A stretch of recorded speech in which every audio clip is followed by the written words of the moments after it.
Nah, malam ini kita bahas dua chapter dari bukunya Scott Galloway, yaitu tentang Facebook dan tentang Google ya. Jadi Bapak Ibu kemarin udah pernah ngerjain chattingnya juga tentang Google. Tapi ini eh, kira-kira 10 tahun yang lalu Scott Galloway memberikan penilaian ya dan melakukan analisis terhadap teknologi ini. Kalau Bapak Ibu ingat, Scott Galloway itu menaruh chapter 2 itu Amazon, mungkin yang dianggap paling kuat. Lalu chapter 3 itu Apple ya. Waktu itu juga masih sangat mendominasi ya landscape apa pengguna handphone. Sekarang mungkin sih pangsa pasarnya mirip sama Samsung ya. 20%, 20%. Dan apakah penilaian Scott Galloway bahwa Apple itu masih dijual sebagai barang mewah gitu ya? Mungkin tinggal separuh benar ya, seperti Bu Rahma kalau nggak salah, atau Bu Raisa ya minggu lalu yang mempertanyakan itu ya, apakah setelah 10 tahun ada pergeseran.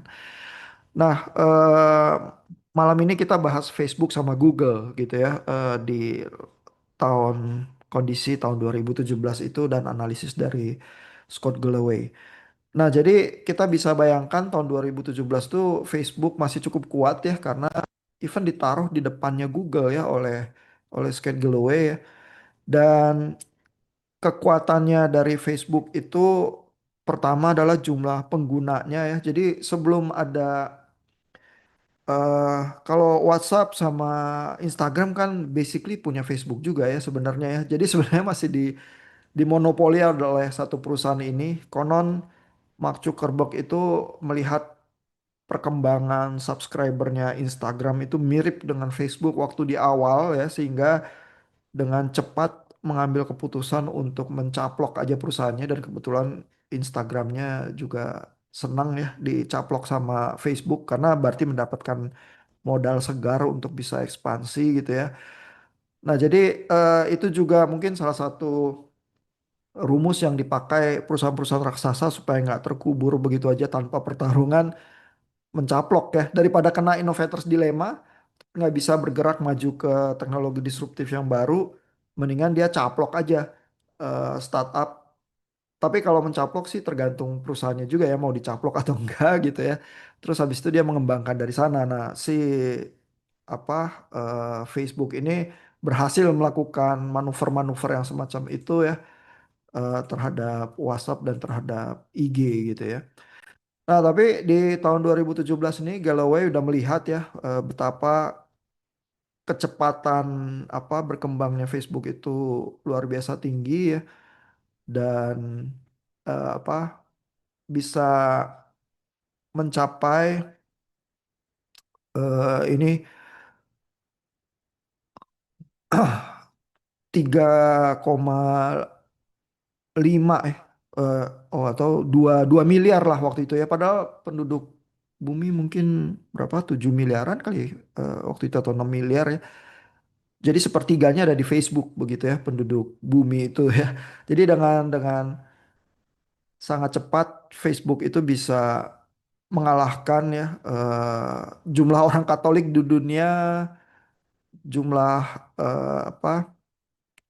jumlah orang China gitu ya, yang 1,4 miliar. Di Facebook tahu-tahu ada 2 miliar karena penduduk dunia kira-kira 6-7 miliar begitu ya. Jadi luar biasa cepat ya perkembangannya, dan itu mengagetkan melihat kurva yang semacam itu dijumpai pada teknologi yang kontemporer gitu ya pada pada zaman itu. Nah, lalu ini ada kurva juga datanya Desember 2016, berapa banyak waktu yang di-spend orang di sosial media. Facebook 35 menit, terus Instagram sama WhatsApp 25 menit ya. Basically ini masih merajai ya WhatsApp sama Instagram. Mungkin Instagram saingannya TikTok ya. Tapi Facebook ini nih yang mau mati ya. Mungkin udah jadi zombie kali ya Facebook. Tapi jadi zombie tuh kayak jadi kuburan yang senyap tapi nggak benar-benar mati gitu ya. Eh, jadi ini masih, Facebook itu kayak mati suri lah sekarang ini. Tapi 10 tahun yang lalu sangat-sangat mendominasi ya. Nah, kehebatannya dari Facebook menurut eh, apa? Menurut Scott Galloway ya adalah apa di kemampuan melakukan proses algoritmik itu ya. Jadi di belakangnya kan sebenarnya di platform yang seperti Facebook ini memang ada AI-nya lah ya. Walaupun mungkin nggak seperti large language model yang eh, apa menghebohkan dunia tahun 2022 di launching gitu ya. Tapi sebenarnya di belakang udah ada berbagai teknik memainkan machine learning, memproses data, jadi punya intelligence lah ya karena nggak kosongan platform itu. Dan Scott Galloway itu membandingkan dengan media-media yang di masa lampau ya, yang nggak punya kemampuan semacam itu. Misalnya yang di sebelah kiri ini ya, itu ada TV, ada radio gitu ya. Twitter waktu itu juga masih belum sangat responsif. Twitter zaman sekarang sih X itu mirip Facebook ya sebenarnya ya. Terus ada magazine begitu ya. Jadi ini yang di sebelah kiri ini nyaris nggak punya intelligence ya. Jadi di sumbu intelligence-nya rendah, tapi dia broadcast begitu ya. Dan broadcast pokoknya audiensnya penontonnya terima aja gitu. Nah, begitu punya intelligence ini yang di sebelah kanan ini ada Facebook, even Amazon juga punya intelligence ya karena bisa punya data ya. Begitu punya data, maka ada apa? Data analytics langsung di sumbu intelligence ini naik dengan pesat ya. Even Netflix juga yang cuman broadcasting tapi Netflix bisa nyodorin ya film-film yang mirip dengan film-film ini yang saya tonton dan saya sukai begitu ya. Jadi udah kayak Amazon ya nyodorin buku-buku yang mungkin saya mau beli gitu ya. Terus Apple juga punya intelligence. Ini bahkan Waze juga punya ya semacam intelligence itu karena mungkin di dalam Waze itu dia menyimpan data pergerakan kita ya. Jadi apa begitu kita itu tenggelam di dalam teknologi itu sebenarnya memata-matain kita ya. Tinggal seberapa kita mau dimata-matain ya. Even Bapak Ibu kan kalau beli kopi aja di Tomorrow atau apa ya, terus kan pakai apps ya supaya nggak usah nunggu lama-lama. Pas kita datang nyamperin counternya, kopinya udah jadi gitu ya. Tapi tiba-tiba Tomorrow tuh punya data ya. Kita sukanya beli beli yang mana begitu ya. Dan dia bisa melakukan data analytics itu bisa nyodorin promo yang targeted ya khusus buat kita ya karena dia tahu apa titik-titik kelemahan kita gitu ya. Dan bahkan untuk populasi umum juga dia mungkin jadi tahu ya, oh orang Indonesia sukanya kopi yang kayak gini gitu ya, tapi nggak suka kopi yang lain. Nah ini tuh modal besar ya menurut Scott Galloway ya, karena kalau yang sebelah kiri ini yang tanpa intelligence ini itu kan apa eh, perusahaan iklan tapi iklannya pasif ya. Kalau yang di sebelah kanan ini iklannya bisa bisa sangat aktif ya. Jadi sehingga sebenarnya ini perusahaan perusahaan iklan sih ya, baik apa Facebook, Google dan yang lain-lain begitu ya. Kalau kalau Netflix sih ada subscribernya lah ya. Even Amazon juga ada Amazon Prime sih. Jadi subscription juga menghasilkan uang. Tapi basically mereka sebenarnya perusahaan perusahaan iklan ya. Cuman perusahaan iklannya udah bermetamorfosis ya jauh banget daripada TV, majalah atau radio zaman dulu ya. Sehingga radio itu sekarang eksisnya juga di YouTube ya. Siaran-siaran radio itu yang masih bertahan di Jakarta gitu ya. Sehingga sulit banget ya bersaing dengan eh, apa platform yang punya data dan bisa melakukan data analytics. Basically radio nggak bisa. Ya, jadi zaman dulu TV itu ada ratingnya lah ya, ada acara, terus ada yang apa perusahaan yang mengukur rating, menelpon pemirsa, terus tanya dia nontonnya apa aja dan sebagainya, sehingga ada acara-acara ratingnya tinggi. Nah, orang pasang iklan di situ. Tapi begitu platform nggak usah ya pakai hal-hal semacam itu, datanya ada di platform semua ya.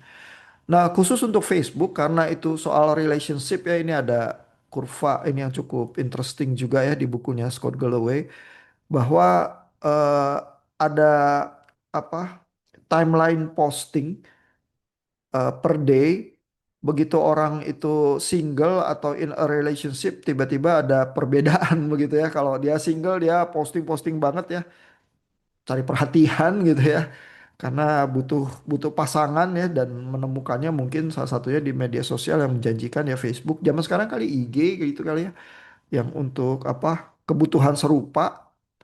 Karena kalau di WA langsung mah orang nggak kenal, nggak bisa juga ya. Tapi kan kalau di IG bisa lihat-lihat terus berusaha kenalan kali ya. Nah begitu udah in a relationship, tahu-tahu turun ya postingannya karena lebih menyenangkan di relationship yang real lah daripada di sosial media ya. Tapi ini 10 tahun yang lalu ya. Nggak tahu zaman sekarang ya. Kalau zaman sekarang kali orang mungkin dampaknya jadi memang susah punya pacar betulan ya karena orangnya cuman punya ilusi-ilusi relasi di medsos doang gitu ya. Rasanya sih punya teman ya. Tapi sebenarnya kita nggak punya teman siapa-siapa karena masa di medsos itu ngobrol hal-hal yang pribadi banget atau apa gitu ya. Ya susah lah begitu ya. Jadi akhirnya mungkin apakah medsos itu menolong relasi kita? Ya ada sih zamannya di mana orang-orang itu ketemu pasangannya lewat medsos ya. Tapi apakah makin ke sini itu makin makin begitu atau makin susah ya? Nah itu nggak tahu tuh ya. Mungkin harus lihat survei-survei terbaru kali ya. Nah jadi at least Scott Galloway itu menandai kekuatan dari Facebook itu intelligence-nya itu ya. Terus di sini ada tahun 2017 itu kan abis Donald Trump menang tahun 2016 ya ada apa skandal besar di Facebook itu ada apa perusahaan subkonnya Facebook naruh apa game atau aplikasi tapi melakukan survei ya itu namanya Cambridge Analytica. Nah survei ini mengambil data dari sangat banyak orang ya di Amerika sehingga bisa ketahuan profil apa politiknya dia, dia tuh suka yang mana, sehingga platform itu bisa mempengaruhi ya dengan cara menyodorkan berita-berita dan lain sebagainya, sehingga apa ditenggarai skandal Cambridge Analytica inilah yang menyebabkan Donald Trump itu menang pertama kali di Amerika, begitu ya karena datanya Facebook itu bocor ya dan apa Mark Zuckerberg itu sampai diadili di Kongres begitu ya sampai di di diinterogasi ya apakah ini eh, Facebook yang menjual datanya gitu ya dan Zuckerberg denial ya karena kan apa privacy data itu hal yang sangat sangat penting ya kalau di Amerika tapi Zuckerberg bilang bahwa kita nggak mungkin jual data kita karena itu kan harta kita ya kalau kita sampai jual itu ya kita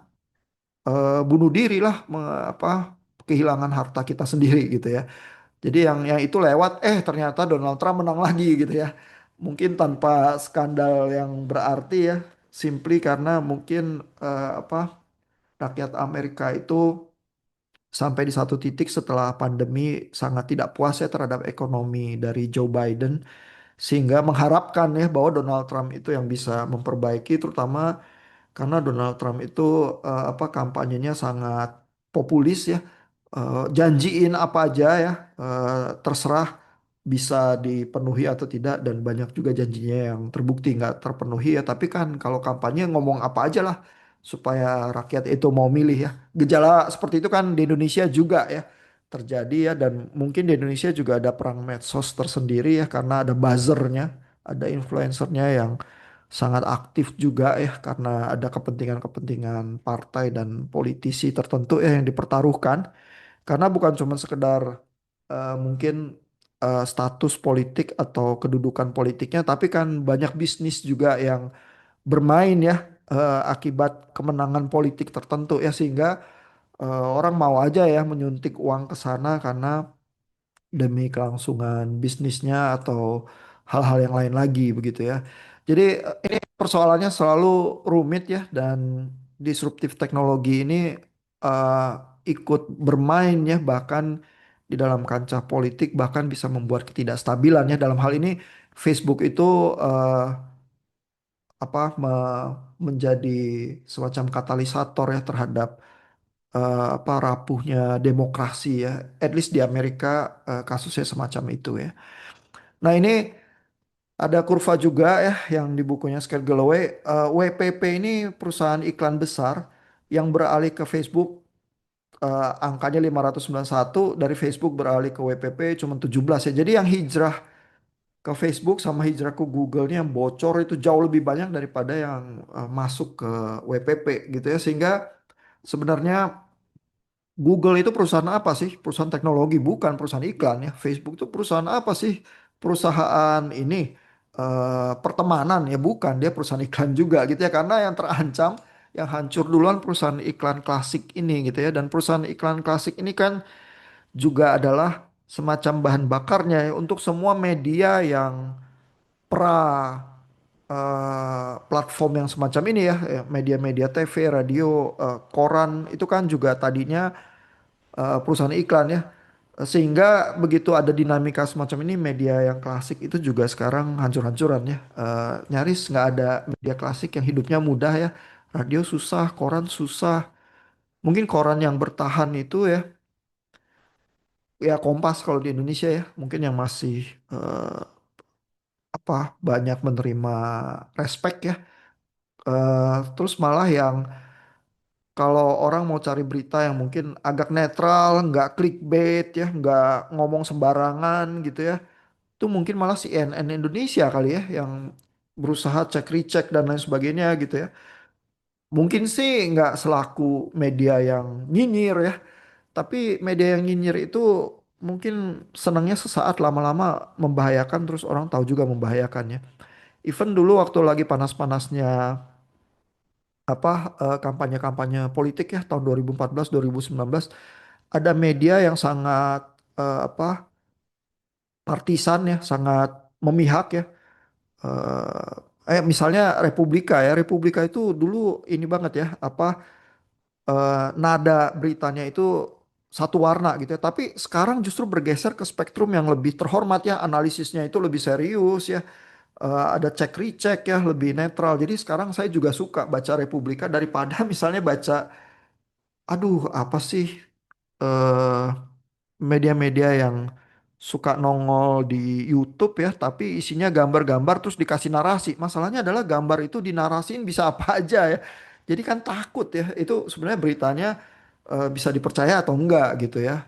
Nah, jadi apa mendingan baca Republika ya atau lihat CNN Indonesia atau apa. Jadi sebenarnya Tempo kata Pak Bel. Iya, Tempo itu kelihatan banget ngambil semacam postur ya yang anti pemerintah sekali ya.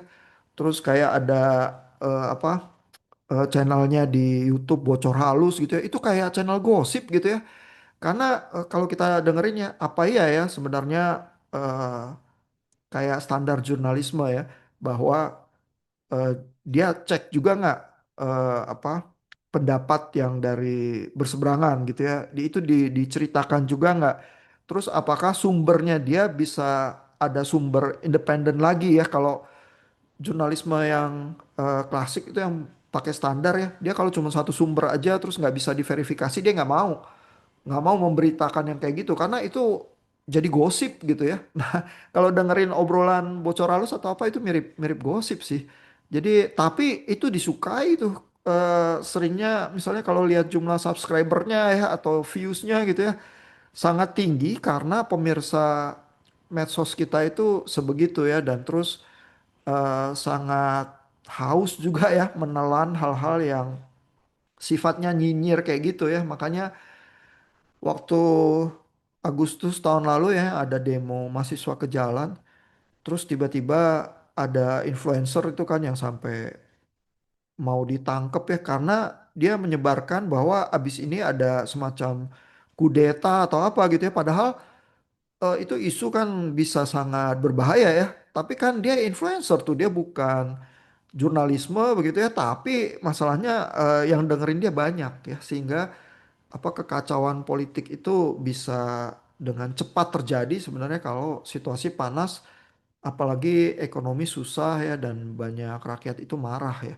Jadi demokrasi itu sangat sangat rapuh ya, butuh semacam literasi ya, tingkat pendidikan yang bisa membuat stabilitas ya di apa mayoritas masyarakat. Karena kalau enggak nanti pemilu masyarakat nggak milih wakil apa pemerintah yang bagus begitu ya. Terus kalau kerusuhan, terus ada yang mancing di air keruh atau apa ya dengan sangat cepat ini ya kondisi itu jadi nggak kondusif. Kalau kondisi nggak kondusif, gimana caranya membangun ya? Gimana ada pertumbuhan ekonomi? Semua orang rugi sebenarnya. Nah, tapi kalau ada bad actors ya, ada pihak-pihak yang memancing di air keruh terus mau mengambil keuntungan ya, karena tipikal skenario-nya adalah kalau ada kekacauan, nanti ada yang menjanjikan sesuatu, tapi dia begitu naik, nanti dia jadi tiran. Ya di banyak negara kan kayak gitu ya, ininya ya, apa semacam patternnya yang sering berulang begitu ya sehingga negara itu terjeblos berkali-kali ke dalam apa tirani otoriter yang nggak bisa keluar lagi karena demokrasi itu terlalu rapuh terus nggak bisa tumbuh terus tinggal siapa yang main kekerasan terus dia jadi diktatornya begitu ya itu even di negara-negara maju ya yang ekonomi kuat lah ya kita bilang ya tetap masih terindikasi pola semacam itu terjadi ya bahkan di era modern yang kayak sekarang. Karena kalau enggak kita nggak perang-perangan kayak gini kali ya kalau bener lebih bisa demokrasi ya. Jadi dan teknologi itu menjadi semacam pendorongnya ya untuk kita tuh sebenarnya bisa punya proses pemerintahan atau masyarakat yang lebih peaceful atau yang lebih keruh begitu. Karena bad actors itu bisa selalu ada ya, apalagi bad actors yang punya uang banyak ya itu bahayanya jadi double gitu. Ya. Nah mungkin segitu dulu dari chapternya Facebook ya. Bapak Ibu ada komentar nggak? Sorry juga saya nyebut merek-merek di sini ya, tapi mungkin fair enough lah. Nanti kalau saya pasang di YouTube, kalau ada yang nggak setuju mungkin terprotes gitu ya. Tapi nanti kita lihat aja diskusinya. Ya. Ada pertanyaan, komentar Bapak Ibu? Hmm. Kalau nggak ada kita lanjut ya. Eh, ini ada beberapa kurva lagi sih. Ini masih kembali ya bahwa Scott Galloway itu menekankan apa Facebook itu perusahaan iklan gitu ya. Tapi dia juga mengukur interaksi ya. Jadi Facebook itu interaksinya rendah tapi IG ini 92%, Twitter 82% begitu ya. Jadi ada ada engagement ini juga jadi lebih penting ya. Mungkin sekarang TikTok kali ya yang sangat engage gitu ya. Tapi mungkin yang generasi yang milenial dan sebelumnya agak enggan ya masuk TikTok. Mungkin TikTok siapa tahu nanti apa dengan mudah juga turun ya. Terus ini ada kurva soal pertumbuhan perusahaan iklan ya. Google sama Facebook yang merajai naiknya 60%, 43%. Terus yang perusahaan iklan digital lainnya minus malah ya. Jadi memang nggak bisa disangkal Facebook sama Google itu perusahaan iklan ya. Nah saya pengen tunjukin juga kondisi sekarang ya. Kalau sekarang itu mungkin sejak tahun 2023 lah lepas dari pandemi itu ya. Facebook itu dilihat orang mungkin sebagai sudah mau mati gitu ya. Ini ada artikel tahun 2022 Facebook is dying. Uh, Here are two reasons why nobody's replaced it yet. Ya jadi Facebook tuh kayak zombie ya, mati enggan hidup nggak bisa gitu ya. Jadi apa orang meninggalkannya ada sih beberapa event teman-teman dosen juga yang menghapus Facebooknya udahlah nggak usah gitu ya. Tapi kebanyakan karena ada teman-teman lama di sana atau itu pada dibiarinin aja, cuman nggak ada posting. Mungkin yang justru yang angkatan-angkatan yang millennials atau Gen X kali yang masih main, sisanya yang muda udah ninggalin bahkan mungkin menghapus begitu ya. Jadi ini ada efek tertentu juga ya, efek network orang kalau udah masuk ke network tertentu susah berpindah ya. Jadi ini kenapa Facebook itu mati suri tapi nggak bisa mati benar karena orang susah berpindah ya ini alasan pertama. Yang kedua, karena kalau mau berpindah experience-nya seperti apa di tempat yang baru itu ya. Jadi sarannya dari artikel ini adalah jangan pakai teknik lean startup. Lean startup itu adalah bangun dulu aplikasinya pelan-pelan, terus pivot, pivot, pivot, nggak usah jadi langsung bagus gitu ya. Di artikel yang ini bilang kalau mau membunuh Facebook ya, bikin aplikasi yang mirip Facebook dulu, Terus lama-lama kalau orang udah berhasil pada pindah ya, baru inovasi keluar dari pola Facebook itu yang lama itu begitu ya. Nah, tapi kalau memang sama sama Facebook ya ngapain pindah juga ya. Jadi ini sebenarnya susah juga sih. Tapi at least artikel ini tahun 2022 di Medium ini udah menunjukkan bahwa Facebook itu udah susah hidup ya sejak keluar dari pandemi itu ya karena si Zuckerberg-nya kan juga mengiklankan metaverse ya. Basically metaverse rugi sih ya. Cuman jadi marketplace kata Pak Abel. Tapi kalau marketplace mungkin orang lebih suka IG atau TikTok kali ya. Karena jualan langsung. Apalagi sekarang TikTok beli ini ya. Beli apa? Tokopedia ya. Karena Tokopedia juga susah hidup. Hidupnya akhirnya diperpanjang napasnya oleh TikTok. Terus jualannya ya TikTok gitu ya. Apakah Facebook mampu bersaing? Kalau umatnya udah banyak di TikTok, ya TikTok yang akan merajai jadinya ya. Sehingga di tahun 2025 adanya artikel ini nih, apakah Facebook memang sudah mati gitu ya? Is Facebook dead as social media platform gitu ya? Tapi sih ini juga apa artikelnya jadinya eh lebih ke arah bahwa belum mati bener ya, belum mati-mati gitu. Apakah relevan ya si metanya tadinya metaverse tapi metaverse itu rugi, rugi miliaran begitu ya. Cuma ya nggak mati. Sekarang mungkin Facebook berusaha ngomongnya AI. Ya, jadi itu teknik menjual mimpi yang kayak Amazon gitu ya. Oh kita bukan perusahaan retail, kita perusahaan teknologi. Sekarang Facebook berusaha kayak gitu ya. Kita bukan perusahaan iklan atau platform, kita ini perusahaan AI gitu ya. Karena dengan cara demikian kalau orang tertarik sama mimpinya mungkin mau invest terus bisa bakar uang lagi.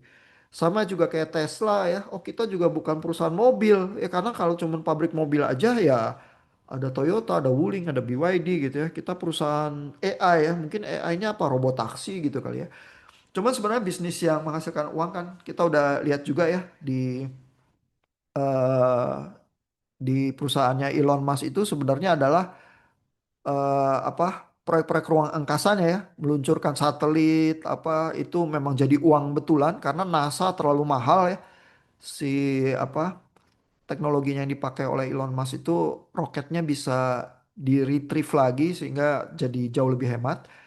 Terus sekarang bisnisnya Starlink yang memang benar menghasilkan uang ya. Jadi jualan mimpi-mimpi untuk bakar uang itu mungkin bisa sampai taraf tertentu ya. Tapi akhirnya kalau ternyata mimpi itu terlalu sulit ya. Mungkin seperti robot taksi ya itu termasuk mungkin mimpi yang terlalu sulit. Cuman sampai sekarang belum ditinggalkan sepenuhnya sama orang ya. Jadi nggak tahu nanti beralih ke mimpi yang mana lagi ya. Eh kita butuh mungkin semacam mimpi yang melibatkan AI karena sekarang yang panas itu terus kalau berhasil jualan itu AI yang benar-benar meningkatkan produktivitas mungkin di situ tuh orang mau bakar uangnya. Tapi sejauh ini sih di Amerika orang bakar uang tuh untuk bangun data centernya karena AI memang apa diketahui bahwa sangat tergantung data ya. Jadi orang ngepush kayak zaman internet bubble orang ngepush buat pasang fiber optik, sekarang orang ngepush buat data center. Cuman pada saat internet bubble itu tahun 2000 itu banyak yang bangkrut. Ya makanya muncul teori-teori crossing the chasm, innovators dilemma dan lain sebagainya. Ada kemungkinan nanti ini AI banyak yang bangkrut juga. Ada juga ekonomi-ekonomi yang meramalkan ya Open AI itu ya ChatGPT itu yang nanti mungkin paling duluan bangkrut karena dia yang paling kebelet harus jualan. Sedangkan Google santai-santai aja gitu ya, Amazon santai-santai aja karena bukan di situ ya pemasukan mereka gitu. Sedangkan yang OpenAI sama ChatGPT udah kebelet, udah terdesak harus menghasilkan uang ya atau menjual mimpi-mimpi gitu ya. Jadi orang tuh bakar uang karena menjual mimpi-mimpi. Ya tinggal seberapa tuh mimpi itu benar-benar menjadi mimpi ininya juga ya apa eh, ambisi mimpi-mimpi orang yang mau bakar uang juga dan mau invest di sana gitu. Ya. Ada pertanyaan, komentar, Bapak Ibu? Hmm. Kita lanjut sedikit lagi ke Facebook ya, chapter 5 dari bukunya Scott Galloway dan kita tetap harus ingat nih Facebook 10 tahun lalu nih ya. Nah, yang di apa di endus sebagai kekuatan Facebook ya oleh Scott Galloway adalah pertama bahwa orang itu mau menanyakan apa sorry ini Google ya chapter 5 ini orang itu mau menanyakan apa aja ke Google seperti ke Tuhan gitu cuman kalau Tuhan suka nggak jawab kalau Google jawab gitu ya zaman sekarang malah yang jawab Gemini ya Gemini by Google gitu ya jadi AI yang jawabinnya which is jawaban-jawabannya mungkin lebih lebih memuaskan lagi ya daripada Google sehingga apa semacam Tuhan berhala modernnya jadi makin kuat begitu ya. Nah, tapi juga apa? Google itu perusahaan iklan. Nah, tapi trustnya tinggi ya karena Google itu adalah Tuhan modern kita gitu ya kata kata Scott Galloway karena kita tanya apa aja dan ngomong apa aja ya. Bahkan kalau misalnya orang mau bercerai dia tanya kali ke Google kenapa pasangan saya terus-menerus marah nanyanya ke Google ya bukan nanya ke Tuhan begitu ya. Jadi apa fenomena semacam itu tuh yang ditangkap oleh Scott Galloway. Mungkin yang agak interesting ya soal apa perusahaan iklan ini ya yang mengancam apa media klasik ya. Di sini ada kisah bahwa yang terancam oleh Google adalah New York Times. Padahal New York Times itu kayak kompasnya di Amerika ya, analisis-analisis yang paling terpercaya atau apa itu ada di New York Times ya. Kalau Kompas di Indonesia sih mungkin berita-berita pendek gratis, tapi yang opini sekarang berbayar ya. Cuman seberapa ya orang mau bayar opininya Kompas, mendingan dia denger ulasan CNN atau New York Times aja kali ya di podcast-podcast yang ada di YouTube ya. Terutama kalau akses ke bahasa-bahasa lain jauh lebih luas ya, maka kantor berita seluruh dunia ada di YouTube ya. Mau yang berbahasa Prancis, berbahasa Jerman, berbahasa Inggris ya, ada semua gitu ya. Nah, tapi di Amerika sendiri Google musuhnya New York Times. Karena kalau orang cari berita, carinya di Google dulu, bukan langsung ke New York Times ya. Jadi dilemanya adalah yang punya data nanti Google. Kalau yang punya data Google, berarti Google tahu lebih dulu si audiens itu, pemirsa itu sukanya berita yang mana dan berita mana yang mendapatkan perhatian masyarakat. Google tahu lebih cepat daripada New York Times ya. Jadi New York Times selalu ketinggalan begitu ya. Dan itu kalau ketinggalan data berarti ketinggalan modal untuk persaingan di zaman modern ini karena nggak bisa data analytics ya. Akhirnya New York Times tuh mengambil cara kayak Kompas ya. Jadi sekarang harus bayar tuh, harus subscription sih per tahunnya nggak gitu mahal sih sebenarnya. Jadi kalau orang yang benar butuh ya analisis yang seperti sekaliber New York Times ya, atau kerjaannya jurnalis atau apa ya, ya mungkin dia bayar aja kali subscriptionnya. Cuman berapa puluh dolar per tahun ya enteng lah kalau buat buat profesional ya. Tapi kalau buat mahasiswa atau cuman hobis kayak saya ya yang pingin baca New York Times sekali-sekali, tapi kalau susah mesti bayar, ah males ah. Baca headlinesnya aja juga udah oke, baca apa paragraf pertama satu dua juga udah gitu ya. Ya udah gitu ya. Saya males juga subscribe gimana-gimana. Toh kalau enggak ada media-media lain yang platform yang free mungkin membicarakan juga artikel New York Times itu di platformnya ya atau podcast tertentu gitu ya udah juga gitu ya. Nah jadi susah tuh buat media klasik itu untuk benar-benar terus hidup karena Google itu kayak Tuhan gitu ya kata-kata Scott Galloway ya. Padahal perusahaan iklan ya. Nah, yang interesting juga ya di dalam bukunya ini Scott Galloway itu bilang ke New York Times, saya tuh ada cara kalau mau ngalahin Google ya. Caranya ini dia ceritain ya di ini halaman berapa ya. Kalau Bapak Ibu mau baca detail ya. Tapi idenya ditolak sih oleh New York Times. Jadi akhirnya ya, oh ini nggak ada halamannya ya versi PDF yang ini. Nah, tapi Bapak Ibu bisa carilah di chapter 5 ya. Jadi idenya Scott Galloway adalah eh, pakai pedang bermata dua. Ya, jadi kalau kalau dilawan frontal gitu aja Google nggak bisa ya. Scott Galloway bilang eh, pakai menyerah dan pakai bertarung ya. Menyerah itu artinya adalah jual ya saham dari New York Times itu ke Google supaya Google tuh punya punya andil juga gitu ya untuk membesarkan New York Times gitu ya. Jual 10% aja katanya ya. Supaya si apa si Google-nya punya kepentingan ya. Jadi berteman sama New York Times terus padahal kan orang kalau cari berita juga dari Google kan gitu ya. Kalau New York Times terus yang muncul di atas ya nanti dia jadi koran yang paling paling bagus gitu ya. Nah, tapi habis itu lawan juga ya. Jadi lawannya adalah si Google-nya jangan dikasih bisa mengcrawl data berita dari New York Times. Dikasih ini diblokir gitu ya sehingga kalau orang yang mau berita New York Times ya langsung ke New York Times-nya langsung di Google nggak ada gitu ya. Jadi separuh lawan, separuh nyerah. Karena kalau eh, pedang itu ada dua sisi, nggak kena sisi yang sini, kena sisi yang sebelahnya kali gitu ya.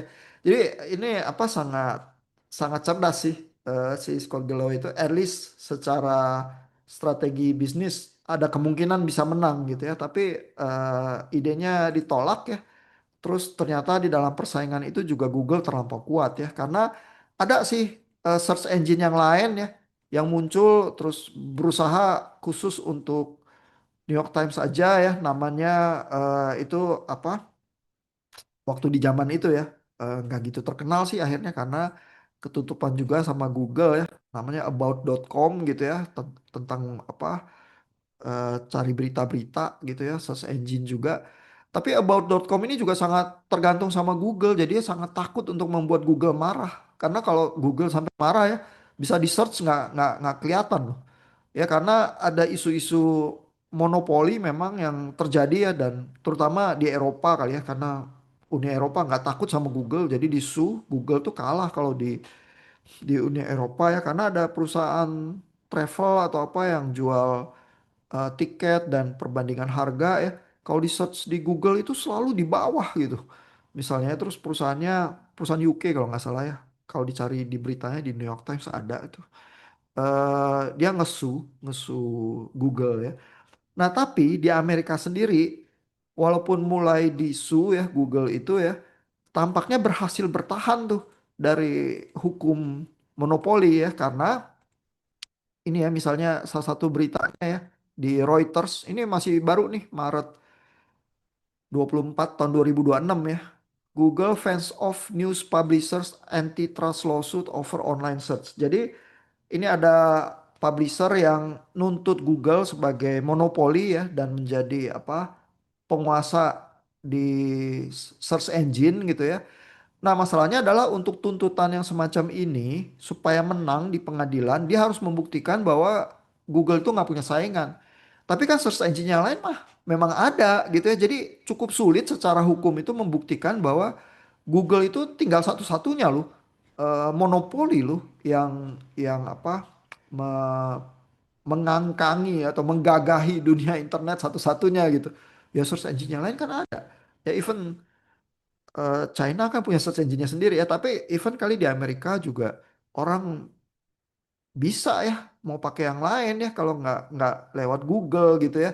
Jadi cuma yang lain itu ya pengaruhnya sangat rendah ya dibanding Google ya, cenderung nggak ada daya tawar sama sekali, tapi ada. Jadi tapi kalau mau membuktikan bahwa Google satu-satunya ya jadi sulit juga gitu ya.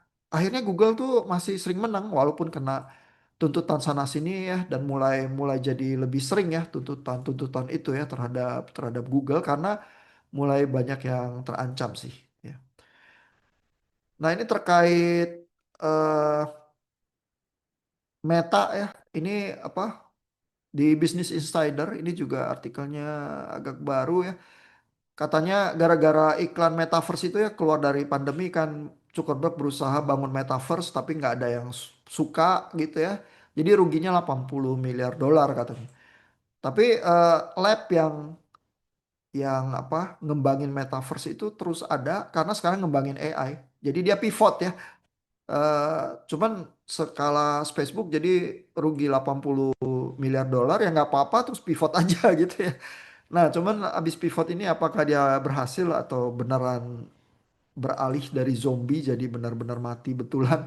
Kita harus lihat nih beberapa tahun ke depannya karena apa perlombaan lari AI itu ya mungkin juga sulit dimenangkan sih. Yang ada adalah orang bakar uang ya Cuman dalam kondisi perang, ekonomi buruk, seberapa ya ilusi mimpi-mimpi ambisi itu berhasil ya mendorong orang bakar uang, tutup mata sejadi-jadinya gitu ya.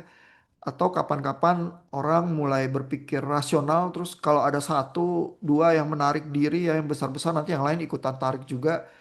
Terus AI itu akan mati suri ya dan menunggu saat ekonomi bagus lagi begitu ya yang selanjutnya siklusnya. Nah, jadi begitu kondisi kita. At least Bapak Ibu udah dengar analisisnya Scott Galloway ya tentang Facebook sama Google. Nanti saya tunggu chattingnya ya dan silakan juga Bapak Ibu bisa berdiskusi tentang perkembangan-perkembangan terbaru lewat apa pakai AI atau pakai searching berita gitu aja karena tahu juga pergumulan-pergumulan yang terjadi di bisnis teknologi di perusahaan-perusahaan besar itu seperti apa. Ada pertanyaan, komentar Bapak Ibu? Malam, Pak. Iya, Saya mau nanya, Pak. iya silakan Bu. Sebelumnya kan Bapak bilang kalau Scott itu kan bilang kalau Google itu kayak Tuhan modern ya, Pak. Itu Karena kan bukunya dia sih yang bilang. "Ha, ya, karena dikit-dikit kan kita sekarang lebih sering nanya ke Google daripada ke Tuhan. iya, Jadi sebenarnya itu kita yang pakai sistem Google-nya apa justru kita yang dipakai sama si sistemnya si Google itu, Pak? Karena kan dia juga ngambil-ngambil data dari kita juga, Pak. iya. Jadi dua-duanya kali. Nah, masalahnya adalah eh, jadi kayak kayak di zaman internet kan isunya kalau internet yang klasik itu security ya kayak oh ya kalau kita connect ya insecure kita bisa di attack dari mana-mana ya. Cuma masalahnya kalau kita nggak mau connect kita terisolasi gitu ya. Jadi kayak kalau kita apa nggak mau belanja ke pasar karena takut kecopetan di pasar ya udah nggak usah ke pasar gitu ya. Tapi masa kita nggak ke pasar sama sekali, masa kita nggak ke mall gitu ya. Ya susah juga ya, dilema gitu ya. Jadi apakah kita yang digunakan ya oleh oleh Google dan oleh AI kali ya zaman sekarang ya, karena kan semua gandrung sama AI, terus semua pakai AI juga ya, bertanya juga, even AI jadi Tuhan yang lebih kuat daripada Google gitu ya. Mungkin sih ada ya hukum-hukum tertentu yang melarang AI itu memakai data kita begitu aja ya. Tapi kalau kita buat akun terus kita login, kan perusahaannya bisa berdalih loh dia suka rela kok kita nggak paksa kita nggak curi datanya gitu ya dia masuk sendiri. Buktinya dia masukin password terus login gitu ya. Ya udah dong data itu punya kita dong ada di platform kita dong masa masa ini ya masa kita dipersalahkan gitu loh dia suka rela kok sama kayak orang yang kalau taruh data-data pribadi di Facebook ya terus kena skandal ya Cambridge Analytica atau apa loh bukannya kamu sendiri yang ngisi survei Cambridge Analytica itu atau main gamenya dia taruh data kamu di sana gitu ya kok kamu mau mempersalahkan platform gitu ya Zuckerberg itu waktu diadili di Kongres itu dalihnya begitu, kita nih bukan kantor berita. Kita nggak mempengaruhi pikiran orang gimana. Kita platform, kita nggak punya apa kontrol ya terhadap apa yang dilakukan orang di platform kita. Begitu ya. Jadi dengan cara begitu dia bertahan ya. Masalahnya mungkin si Kongres di Amerika juga nggak puas ya terhadap jawaban Zuckerberg sehingga ada desakan juga platform harus bertanggung jawab ya. Misalnya melakukan censorship ya terhadap hoax gitu ya. Jadi waktu zaman pandemi itu baik Facebook, YouTube dan lain sebagainya berusaha sensorship. Cuman begitu Trump terpilih kedua kali ini ya, si kan Trump itu sangat sangat ini ya, sangat berapi-api terhadap semua media yang mengkritisi dia dan bilang itu fake news. Ya terus cukong-cukong ini ya, bos-bos platform-platform modern itu takut sama Trump karena takut kena kena tekan ya dari pemerintah, disusahin macam-macam. Jadi mereka pingin apa menjilat gitu ya, terus menghilangkan semua sensorship. Mark Zuckerberg itu yang pertama, termasuk mendeklar kita udah nggak ada lagi menghilangkan semua kontrol di Facebook gitu ya. Nah jadi eh,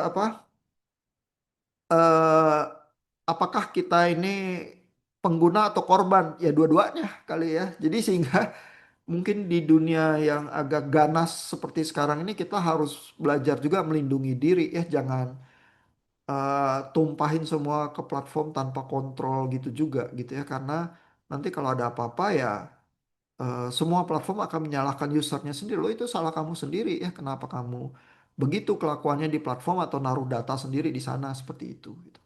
Ya. Thank you, Pak. Iya Bu. Jadi cenderung nggak ada jawabannya sih ya. Cuman mungkin kalau kita aware, kita lebih baik kali daripada nggak aware sama sekali bahwa kita tuh selalu di dalam ancaman karena itu ruang publik ya. Platform itu ruang publik. Jadi kita harus seperti ke pasar ya, harus hati-hati supaya jangan kecopetan. Ada pertanyaan lagi, komentar dari Bapak Ibu?